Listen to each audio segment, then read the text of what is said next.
Hola, bienvenidos a la palabra tomada. Soy Rubiela Porras y hoy vamos a hablar de la herramienta más poderosa y a la vez más invisible del aula, la lengua. ¿Alguna vez hemos pensado por qué una forma de hablar se considera correcta y otra incorrecta? ¿O cómo el lenguaje que usamos en la escuela puede incluir o excluir a nuestros estudiantes? En este episodio exploraremos cómo el lenguaje ha sido históricamente un instrumento de poder y cómo desde una pedagogía crítica podemos transformarlo en una herramienta de liberación y empoderamiento. La imposición de una lengua correcta, para empezar, es crucial. Entender que la idea de un español puro o correcto es una construcción histórica, como nos muestra Oceban 2004, la consolidación de los estados en Iberoamérica requirió la creación de una identidad nacional y el lenguaje fue una pieza clave. Se impuso una norma lingüística, generalmente la de la capital, como el estándar de prestigio. Pérez e Idarraga, 2019, nos ayudan a ver cómo en Colombia este proceso significó que las variedades religiosas, las lenguas indígenas y las formas de hablar de las comunidades afrodescendientes fueran estigmatizadas. La escuela se convirtió en la principal institución para enseñar y vigilar esta norma, presentando el lenguaje desde los estudiantes no como una diferencia, sino como un déficit que debía ser corregido. La violencia simbólica del hablar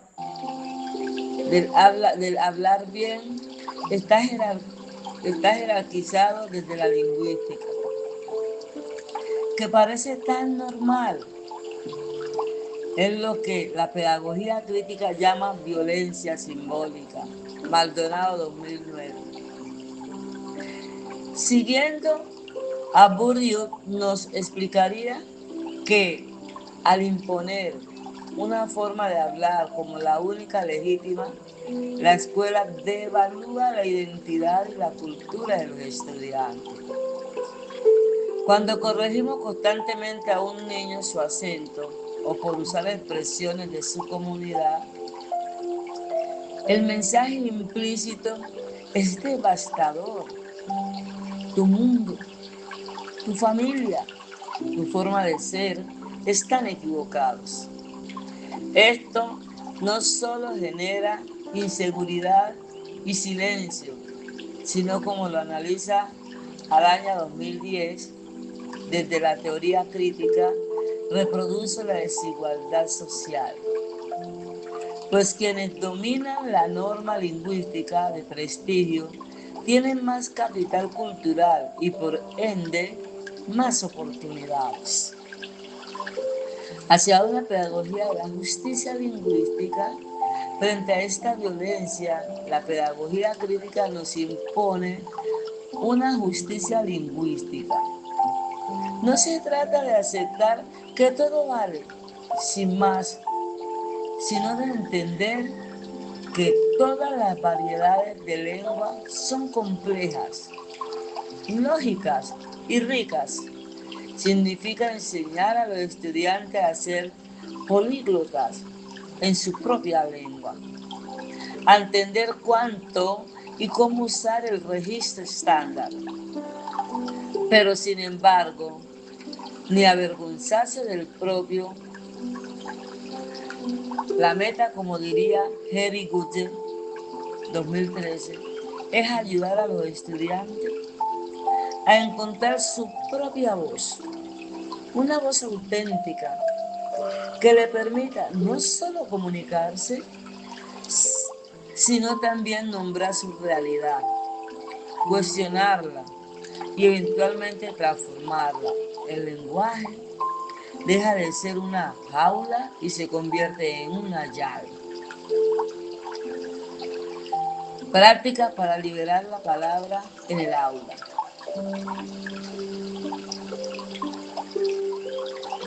¿Y cómo se hace en la práctica?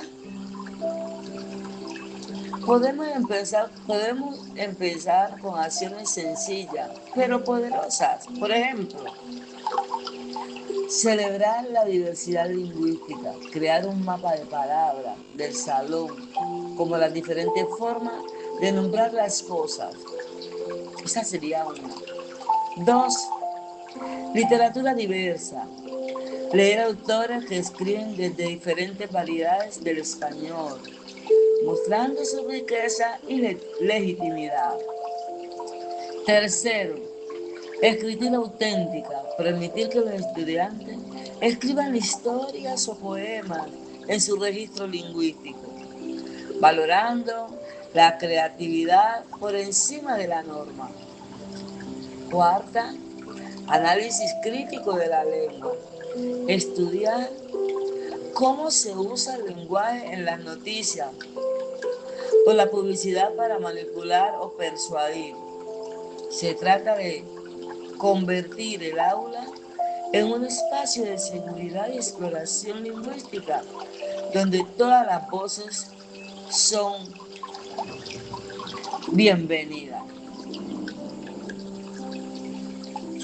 Como conclusión, en nuestro recorrido de hoy hemos visto cómo el lenguaje, lejos de ser natural, ha sido un campo de batalla histórico. Pasamos de un método de una sola lengua para controlar y uniformar a una propuesta crítica de la entidad como un espacio para la identidad. La conciencia y la liberación. La tarea como educadores es devolverle a nuestros estudiantes el derecho a su propia palabra, para que con ella puedan mostrar su mundo y construir unos más justos. Soy Rubiela Porra y esto fue La Palabra Tomada. Gracias por escucharme.